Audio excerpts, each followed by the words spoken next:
بسم الله الرحمن الرحيم وبه نستعين والصلاة والسلام على رسوله الأمين وعلى آله وأصحابه أجمعين أما بعد فأعوذ بالله من الشيطان الرجيم بسم الله الرحمن الرحيم قد كانت لكم أسوة حسنة في إبراهيم والذين معه وقال وإذ ابتلى إبراهيم ربه بكلمات فأتمهن آمنت بالله صدق الله مولانا العظيم وصدق رسوله النبي الكريم ونحن على ذلك لمن الشاهدين والشاكرين والحمد لله رب العالمين اللهم صل على سيدنا محمد وعلى آل سيدنا محمد وبارك وسلم اللهم صل على سيدنا محمد وعلى آل سيدنا محمد وبارك وسلم اللهم صل على سيدنا محمد وعلى آل سيدنا محمد وبارك وسلم۔ محترم بزرگوں اور دینی بھائیوں، السلام علیکم ورحمۃ اللہ وبرکاتہ۔ گزشتہ جمعہ ہم نے سیدنا حضرت ابراہیم علی نبینا وعلیہ الصلاۃ والتسلیم کے واقعے میں سے چند واقعات ہم نے نقل کیے۔ سیرت کے ابتدائی مرحلے کو ہم نے بیان کیا۔ حضرت ابراہیم علیہ السلام کی عظمت اور آپ کی تاریخ، آپ کے سن پیدائش، شہر پیدائش، اور پھر اس کے بعد اللہ تبارک و تعالیٰ نے جو آپ کو ایک فہم و ذکا، شعور، سمجھ دیا تھا، اس کے بارے میں بتایا۔ پھر ابراہیم علیہ السلام کا اپنے والد محترم سے جو مکالمہ ہوا، قرآن کریم کی روشنی میں اس مکالمے کو ہم نے بیان کیا۔ یہاں تک بات مکمل ہو چکی تھی۔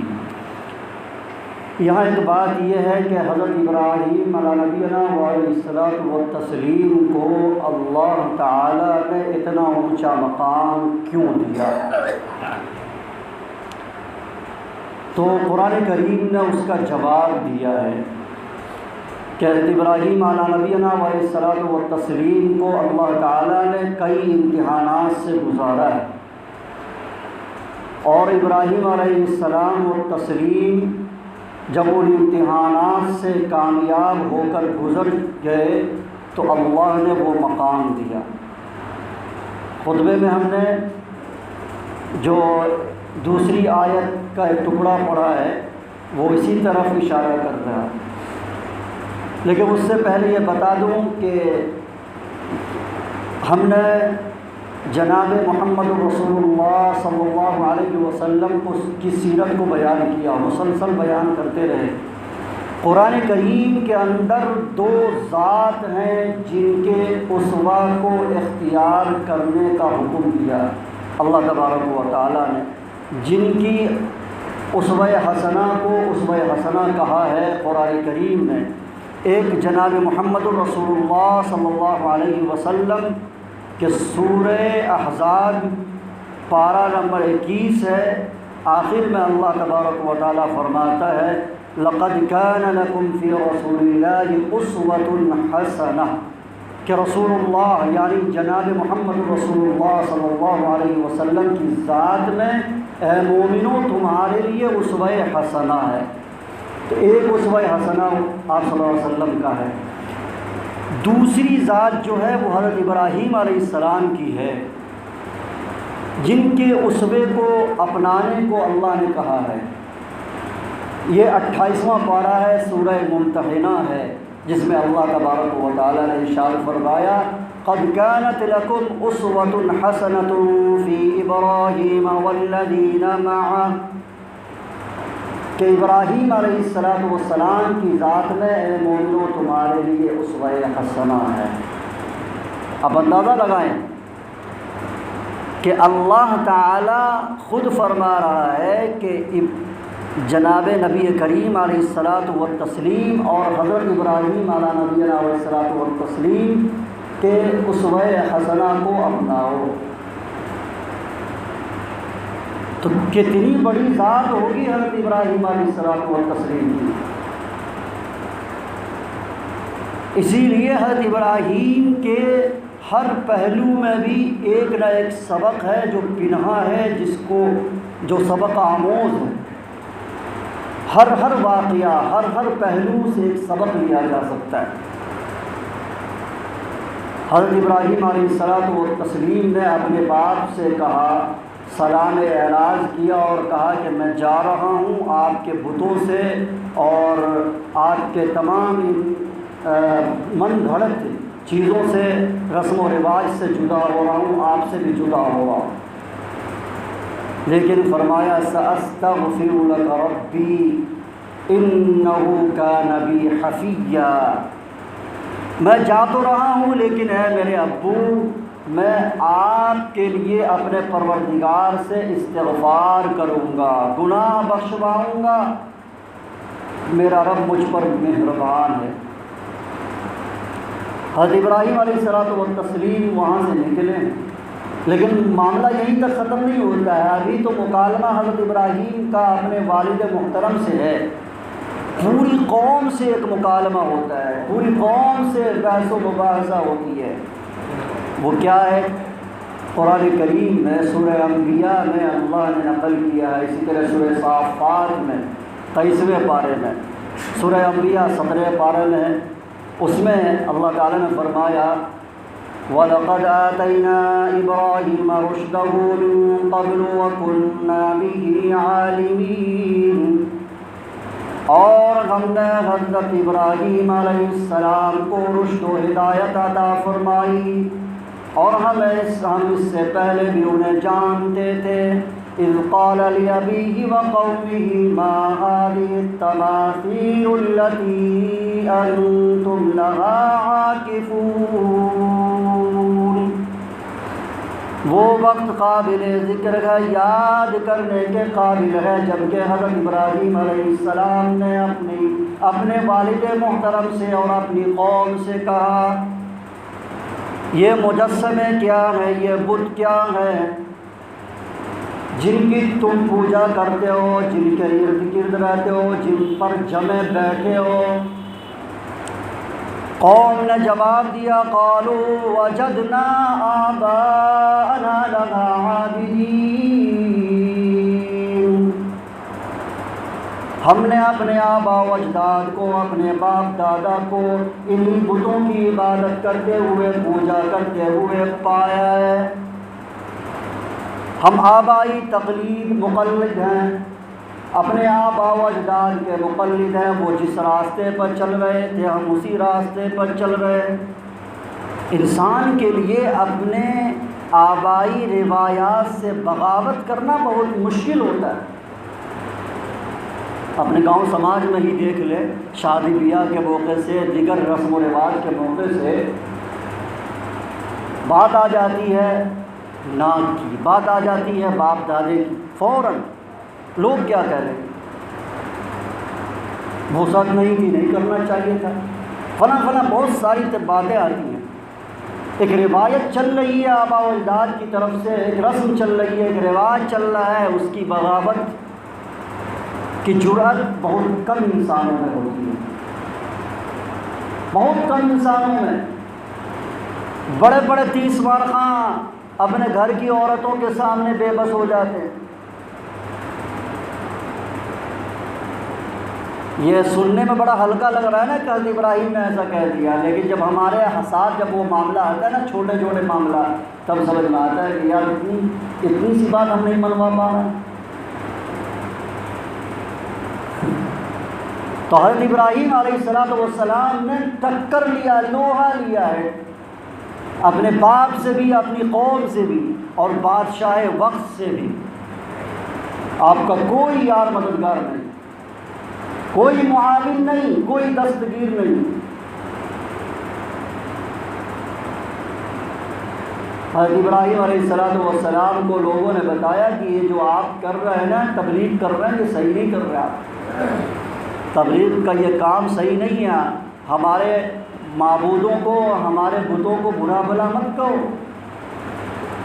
حضرت ابراہیم علیہ السلام نے کہا کہ ٹھیک ہے، یہ تمہارے معبود کیسے ہو سکتے ہیں جو نہ تمہارے نفع کا نہ نقصان کا مالک ہے، نہ بولتے ہیں نہ سنتے ہیں نہ سمجھتے ہیں نہ کھاتے ہیں نہ پیتے ہیں، یہ تمہارے معبود کیسے ہو سکتے ہیں؟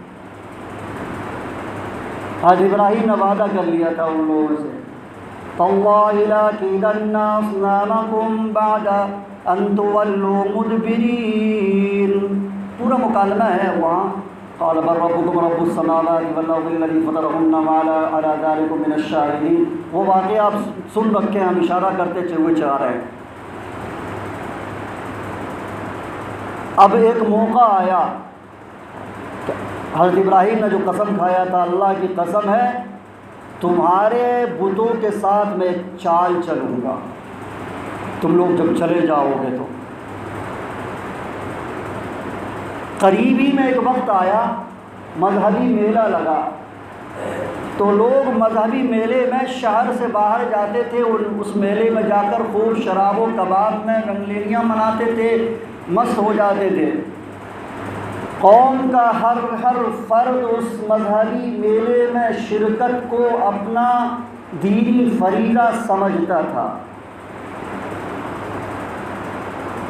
قوم حضرت ابراہیم کے پاس آ گئی، کہا ابراہیم میلہ لگ رہا ہے، چلو اس میلے میں۔ اچھا، حضرت ابراہیم علیہ السلام کی قوم جو ہے وہ بت پرست ہی نہیں تھی، بلکہ ستارہ پرست بھی تھی، کواکب پرست، ستاروں کو پوجا کرتی تھی، سورج کو اور چاند کو پوجا کرتی تھی۔ تو حضرت ابراہیم علیہ السلام نے عذر کیا کہ ٹھیک ہے آپ لوگ جائیے، ہم نہیں جائیں گے، لیکن قوم مان نہیں رہی تھی، تو حضرت ابراہیم نے آسمان کی طرف دیکھا، ستارے کو۔ سورہ صافات میں اللہ تبارک و تعالیٰ نے ارشاد فرمایا فَنَظَرَ نَظْرَةً فِي النُّجُومِ، حضرت ابراہیم علیہ السلام نے اپنی نظر اٹھائی، ستاروں کی طرف دیکھا، فقال انی سقیم، قوم سے کہا کہ میں علیل ہوں، میں بیمار ہوں، میری طبیعت ناساز چل رہی ہے۔ قوم نے سمجھا کہ یہ بھی کواکب پرست ہے، انہوں نے ستارے کو دیکھا ہے تو کسی ستارے کے اثر بد کا اثر ہے، کسی منحوس ستارے کا اثر بد پڑ گیا ہے، لہذا قوم مان گئی اور قوم وہاں سے چل پڑی، لوگ چلے، حضرت ابراہیم کو چھوڑ دیا۔ جب قوم مذہبی میلے میں گئی، لوگ چلے گئے سب کے سب، تو حضرت ابراہیم علیہ السلام نے دیکھا کہ اب ہمارا جو ایک لائحہ عمل ہے، ہمارا جو منصوبہ ہے، اس کو پورا کرنے کا وقت آ گیا ہے۔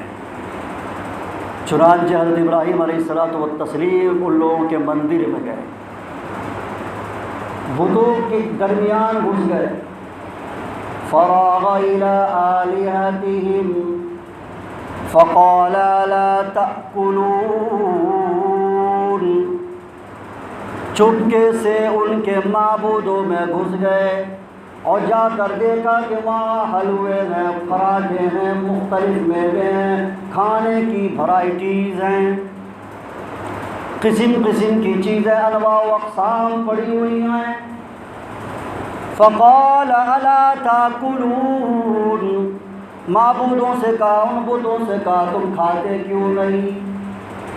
اتنی ساری چیزیں تمہارے سامنے پڑی ہوئی ہیں۔ فراغ إلى آلهتهم فقال ألا تأكلون، تم کھا کیوں نہیں رہے ہو؟ اب ظاہر بات ہے کہ کوئی جواب آنا نہیں تھا، حضرت ابراہیم کو غصہ آ گیا، اس میں جو بڑا بت تھا چھوڑ دیا اور سارے بت کو توڑ دیا۔ فَجَعَلَهُمْ جُذَاذًا إِلَّا كَبِيرًا لَهُمْ لَعَلَّهُمْ يَرْجِعُونَ۔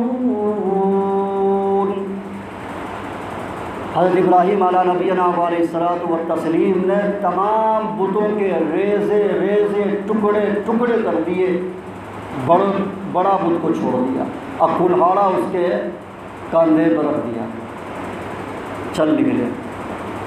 اب جب لوگ اپنے میلے سے واپس آئے، اور ایسا کیوں کیا؟ تاکہ لوگ ان کی طرف رجوع کریں، دیکھیں بڑے بت کی طرف، بڑے بت سے پوچھیں یا حضرت ابراہیم کی طرف لوٹیں۔ دونوں بات ہو سکتی ہے، مفسرین نے دونوں کا اہتمام رکھا ہے۔ بہرحال جب وہ آئے تو دیکھا کہ ارے مندر میں کون گھس گیا تھا، کس نے بتوں کو توڑ دیا؟ لوگوں نے چیمی گوئیاں کی، قالوا من فعل هذا بآلهتنا إنه لمن الظالمین۔ لوگ کہنے لگے کہ ہمارے معبودوں کے ساتھ کس بدبخت نے ایسا کیا ہے، کس شخص نے کیا ہے، بلا شبہ وہ بڑا ظالم انسان ہے۔ قالوا سمعنا فتى يذكرهم يقال له ابراہیم۔ لوگ کہنے لگے ایک نوجوان ہے جو ہمارے ان معبودوں کو برا بھلا کہتا ہے، جس کو ابراہیم لوگ کہتے ہیں، ابراہیم اس کا نام ہے۔ اب ہوا یہ کہ لوگوں نے کہا کہ اگر وہ شخص ہے، وہ لڑکا ہے، تو بلاؤ اس کو، ساری قوم کے سامنے اس کو بلاؤ اور وہ جواب دے کہ تم نے ایسا کیوں کیا، ہمارے معبودوں کے ساتھ جرأت کیسے کی اس طرح کر دے گی۔ قالوا فأتوا به على أعين الناس لعلهم يشهدون۔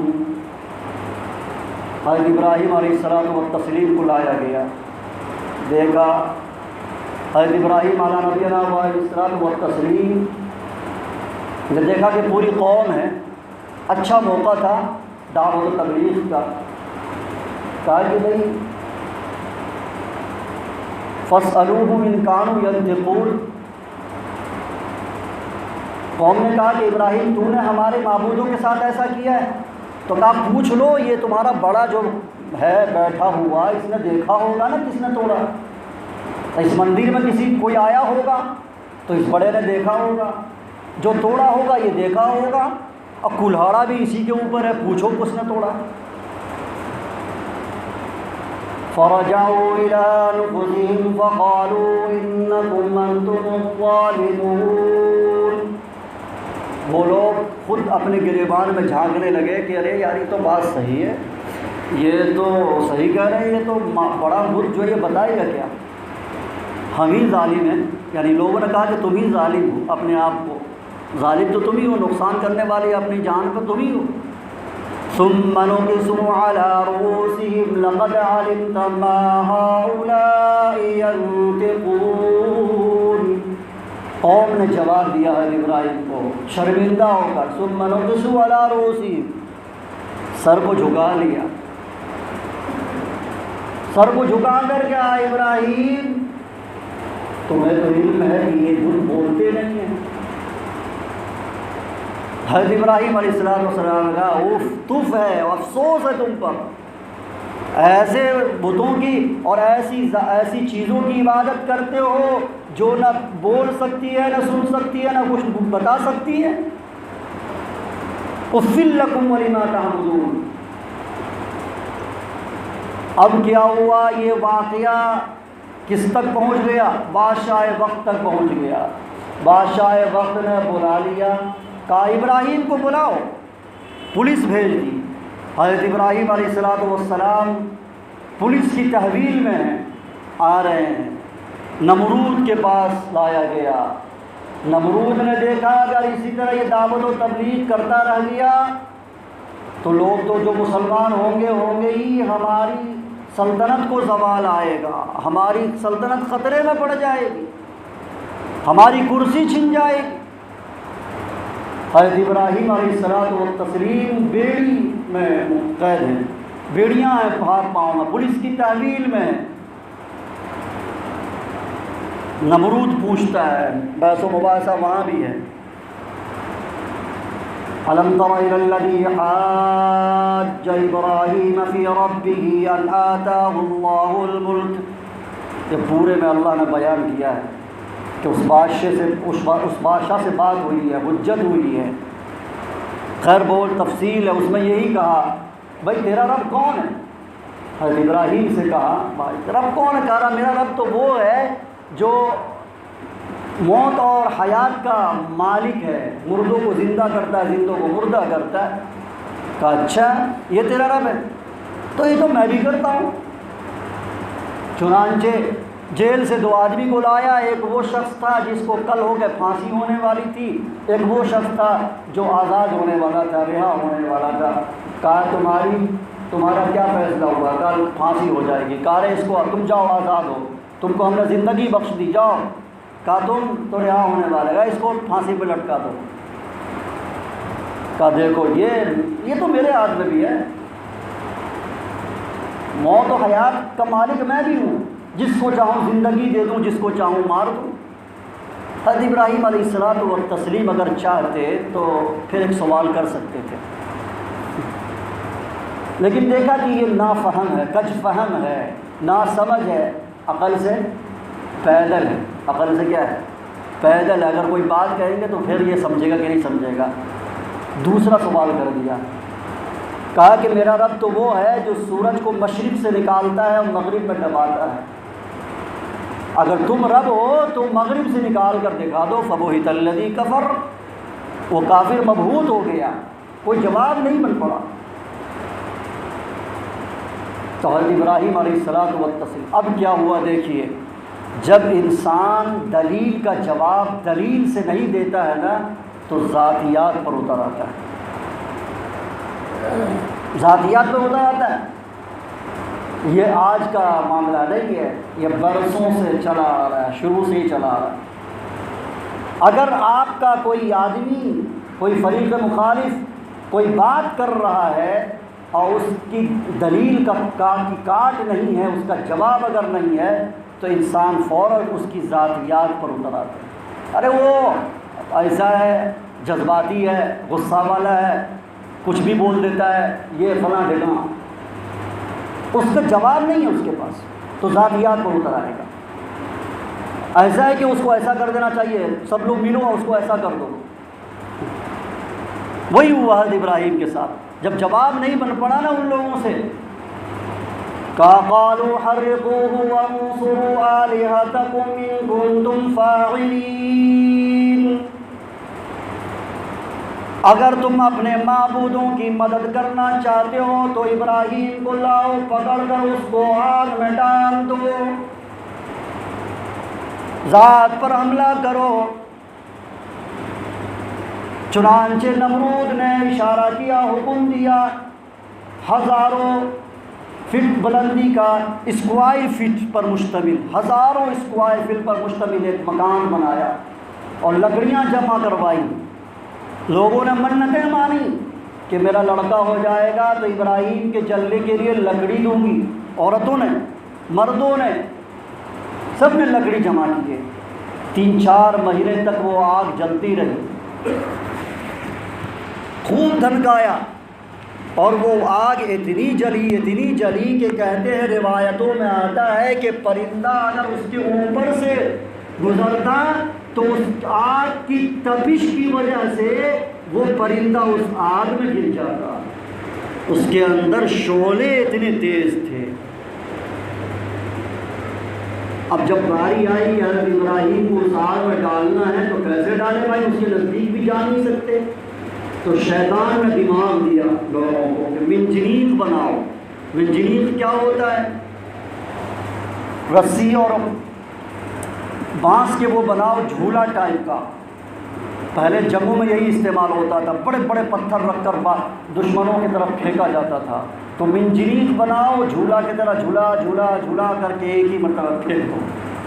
تو منجنیق بنایا لوگوں نے، اور حضرت ابراہیم علیہ الصلوۃ والتسلیم کو اس میں ڈالا، اور ڈالنے کے بعد جھلاتے جھلاتے جھلاتے آخر میں حضرت ابراہیم علیہ السلام کو اس آگ میں ڈال دیا گیا، لوگوں نے ڈالا، اللہ تبارک و تعالیٰ نے فرشتوں کو بھیجا، ہوا کے فرشتوں کو بھیجا، پانی کے فرشتوں کو بھیجا، حضرت جبرائیل علیہ السلام کو بھیجا، لیکن قربان جائیے خلیل اللہ پر، حضرت ابراہیم علیہ نبینا علیہ السلام پر، کہ سب کو انکار کر دیا، کسی کی مدد نہیں لی، کہ جس ذات نے ہم کو پیدا کیا ہے، جس ذات نے ہم کو یہاں تک پہنچایا ہے، جس ذات نے نمرود کے دربار تک پہنچایا اور اس مقام تک لا کھڑا کیا ہے، وہ ذات ہماری ہر حالت سے واقف ہے، ہمارے دل کے احوال سے واقف ہے، قوم کے احوال سے واقف ہے، لہذا وہ چاہے گا ہمیں بچائے گا، بچ جائیں گے، وہ چاہے گا ہلاک کرنا ہلاک کر دے گا،